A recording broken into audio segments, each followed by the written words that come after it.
3 effective exercises for relaxation before sleep. Relaxing before sleep can be a difficult task, especially if you spend the whole day under stress. In this video, I will tell you how, with the help of 3 effective and sufficiently simple techniques, you can relax and fall asleep quickly in the evening.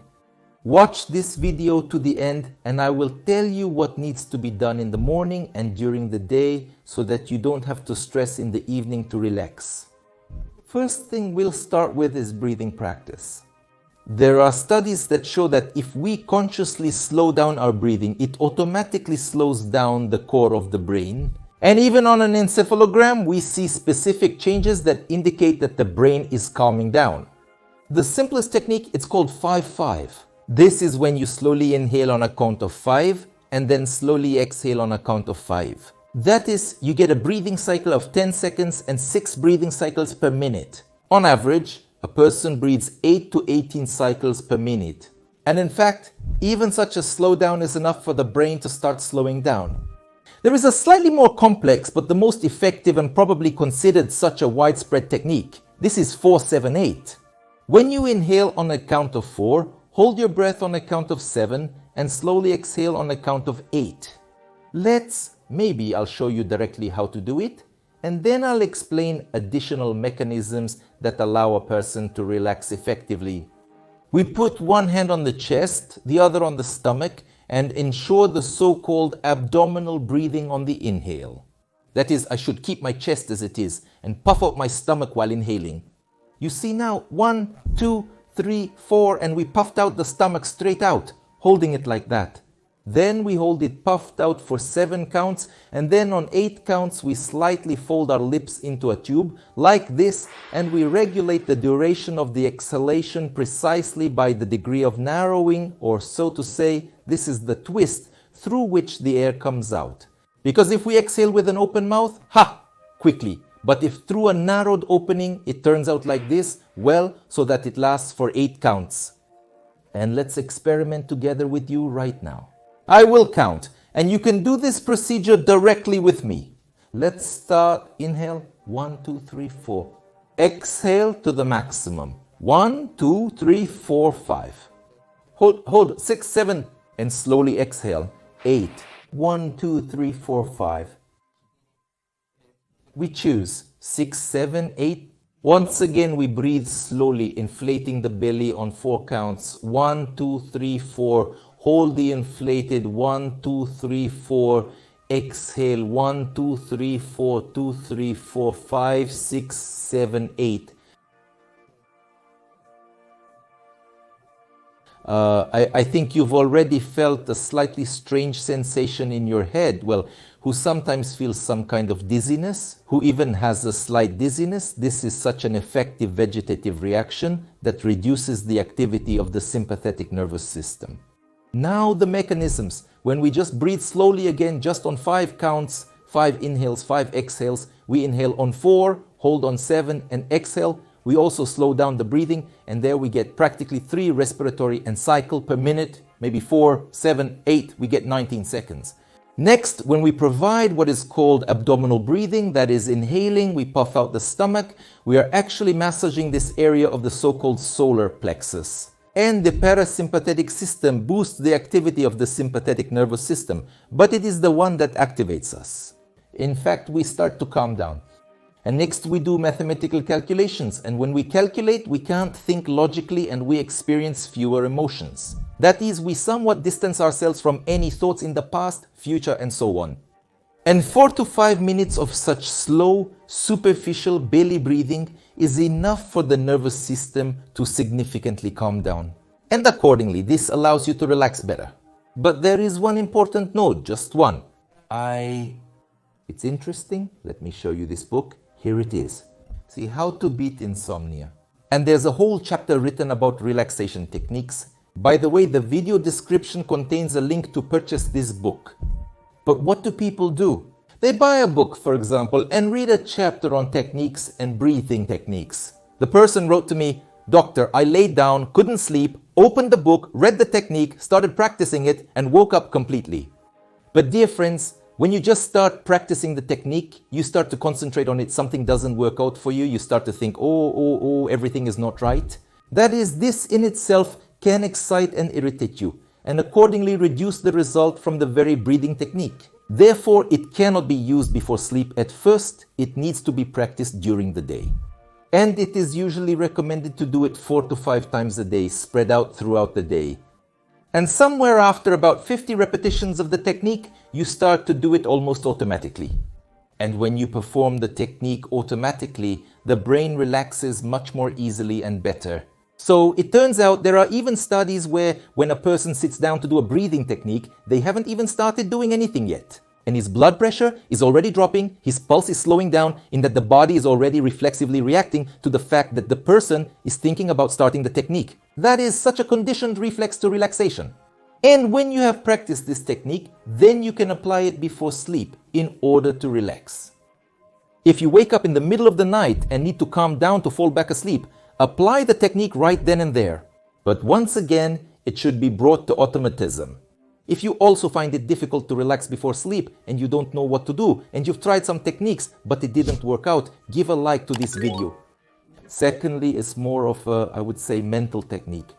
That is, the first one is more designed for a direct effect on the parasympathetic system, for slowing down the activity of the brainstem by slowing down the breathing. But we are human, a thinking being, and sometimes our thoughts themselves cause us a stress reaction.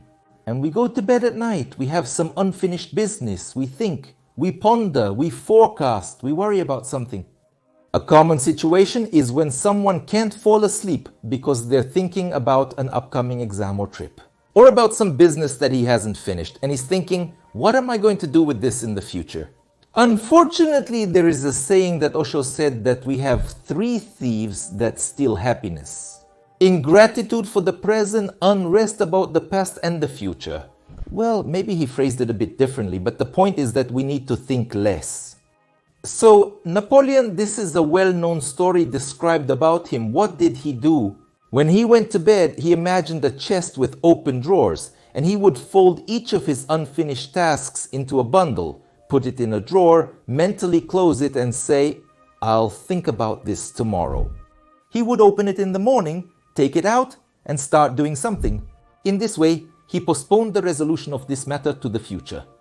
There is such a more advanced technique, but it is also technically called the Napoleon technique. It's called the technique of time of peace, or also the postponement of unpleasantness. Imagine that you have some business that you have not finished. Well, or you have a problem. If a problem arises, it can usually be turned into a task. Well, for example, a toothache. Well, I wrote that I will go to the dentist tomorrow, and in fact, even if it hurts, I roughly understand the solution. And somehow the problem itself is not so significant. It does not constantly spin in my head. Well, okay, if of course it hurts a lot, I will go right away, yes, but if it's not very strong, I can go tomorrow. But imagine if you have some problems that you can't turn into solutions. Well, let's say you have a sick relative there, God forbid, yes, and already, so to speak, the doctor said that, well, sorry, whatever you do, the outcome there in a few months will be sad. And this thought is constantly spinning in your head, but you can't do anything about it. Or, let's say, financial problems, or family problems, or social problems. Well, in general, something that you can't directly turn into a task. The pandemic has been worrying. What could be done about it? Nothing practical, right? Somehow survive in this situation, but these thoughts constantly interfere, like parasitic whirlpools disrupting normal life and thinking. When your brain wakes up, falling asleep becomes difficult. You can make a decision, postpone a decision, well, as actually Napoleon did, but how it is implemented at the modern stage. Imagine you just came up with the idea in the morning that bothers you, I don't know, a boss who doesn't satisfy you. Well, you can't immediately decide to go write that I'm quitting, or tomorrow I'll go write a resume to 10 companies and go to them to get a job, or just go tell everything to the boss straight to his face. You just think that nothing can be done about it. Make a decision that you will think about it in the evening, let's say, not right before sleep, but preferably about 2 hours before sleep, so as not to worry too much about it, so to speak, to set a time for peace. And straight into your smartphone, into a folder, or even into a notebook, write worry time starts. And make a conscious decision that I will think about this at 6 in the evening. Well, so that actually you don't think about this boss all day long. If this thought comes to you next time, you say, "Thought, hello, and by all means, I've put you off until 6 in the evening." If it comes again, you open the folder again or a notepad and write down below the line, "The boss doesn't care." I assure you, the third time, when the need arises to open the folder and write down, the very thought itself will become adverse. Well, because such a negative motivation, you need to do something with it, write it down in some notepad, and it will start to block at such a mental level. I put you off, that's it, until the meeting. And this greatly allows to remove from the operational memory these unpleasant thoughts, decisions on which you do not have at the moment. 6 o'clock in the evening comes. Maxim needs to allocate their 15 to 20 minutes to relax. And here you can indulge yourself, I don't know, cry, complain, and think about what you can decide. How? Well, again, write a resignation letter and so on. But 20 minutes have passed and you haven't made any decision. At the end of this time, you're jotting down notes in your notepad. I'll worry about this tomorrow at 18 o'clock. So you're postponing the solution to the problem for days and everything repeats again. If a thought comes, we postpone it, write it down, and I assure you that in a couple of weeks with such a technique, you will see that you have far fewer of these parasitic thoughts in your working memory. I sometimes consult such emotional girls who say they write down in a notebook or in a folder 70 to 80 things that terribly bothered them during the day. They postponed it until a peaceful time. Then a time of tranquility arrives, they observe and express that 7 of them no longer bother them at all. What nonsense did I write this morning? This is already losing relevance. If this lost its relevance by 6 in the evening, there is no need to analyze it. So they completely forgot about it, thank God. This also allows the nervous system to be much more calm and stable. So, using this technique allows you to clear all the thoughts that bother you before sleep. You can't find a solution. And so, this leads to you falling asleep much better and faster. Although, I must say, the last few years of constant stress, dragging on without an obvious end, has led to a mass of people starting to experience problems with sleep and chronic insomnia. And this is a serious problem that sometimes drags on for months and years in people, and they can't solve it, even taking large doses of medications. I implement a very effective cognitive behavioral treatment program for insomnia, which allows to cure chronic insomnia in a month and a half without sleeping pills and without any medications, antidepressants, neuroleptics, and so on. The video description contains a link to this program. If you have such problems, reach out, I can effectively help you. Is there a difference between ordinary anxiety and when anxiety becomes a symptom? But anxiety is a symptom either way, so here I may have phrased it a bit differently. There is such a thing as real anxiety or normal anxiety. It's a normal state of a person when he anticipates some problems and thinks about their solution. But it's a different matter when anxiety becomes very pronounced and unreasonable. That is, a person wakes up, thinks he has a heart attack inside, he lacks air, he has a tremor in his body, he is restless, and later he thinks, "Why, I am restless." That is, there seem to be no serious real prerequisites. This is what is sometimes called generalized anxiety disorder, when anxiety becomes unreasonable and sometimes even causeless. This is already the situation that requires serious treatment. Well, if this is such a functional anxiety of a healthy person, well, here they actually sweated, solved the problems, and the anxiety passed. And a super anxious person, he can never get out of this state. He is always in anxiety. That's when treatment is already required. The following technique is progressive muscle relaxation. It's also called Jacobson's muscle relaxation. Yeah, this is when we consciously tense different muscle groups for a few seconds. For example, the muscles of the hands, like I'm doing now, or like this. There are different exercises. They are well described in various guides. You can find all this beautifully on the internet, and such a subsequent tension and then relaxation of the musculature, hands to the legs, abdomen, head, neck, lead to the fact that by working out our body, we lead to our psyche also calming down. And in 10 to 15 minutes, you can sufficiently calm the nervous system, relax it, and this will also allow you to sleep better. You can perform these techniques yourself. You can simply read, for example, some information on how to do this and directly exercises. You can even watch a video instruction.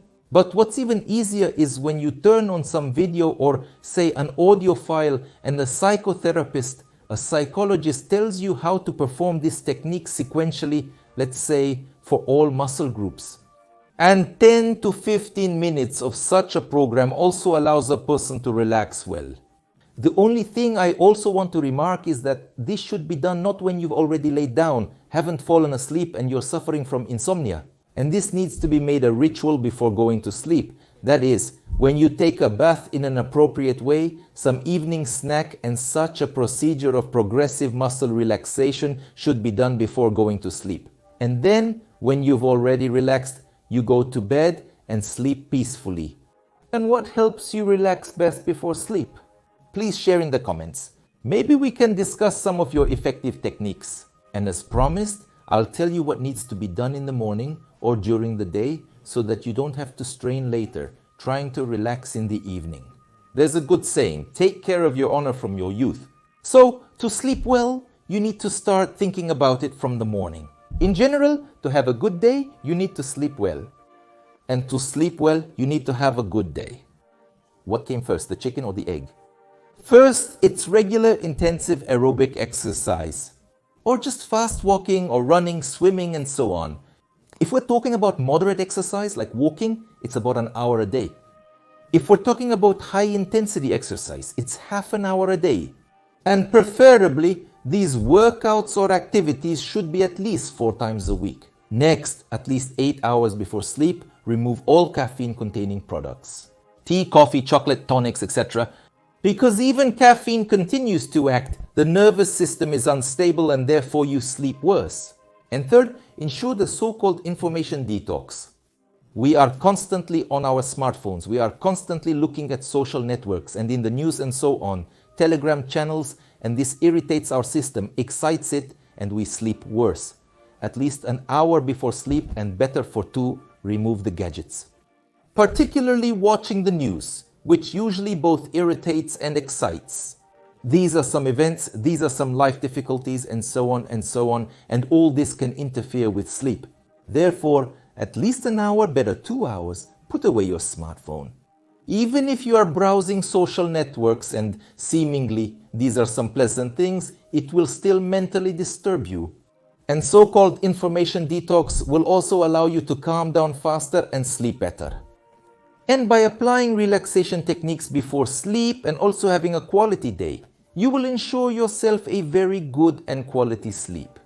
Subscribe to Buzunov, Dr. Buzunov. Click on the bell so you don't miss my new and interesting videos.